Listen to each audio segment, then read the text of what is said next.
咁今年10月尾喺中環發生一宗涉及棚架防護網嘅火警，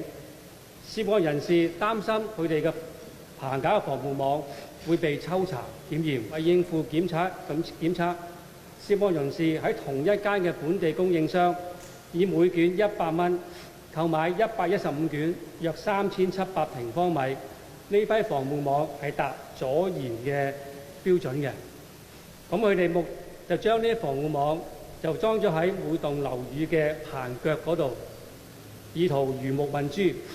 成功喺往後嘅測試結果獲得合格嘅結果。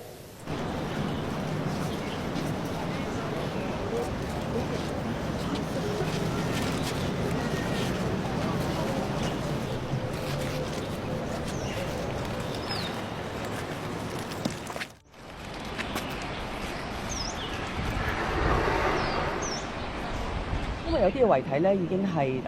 變成灰燼啦，所以咧我哋都唔排除咧最後咧未必能夠將所有失聯嘅人士係帶翻出嚟嘅。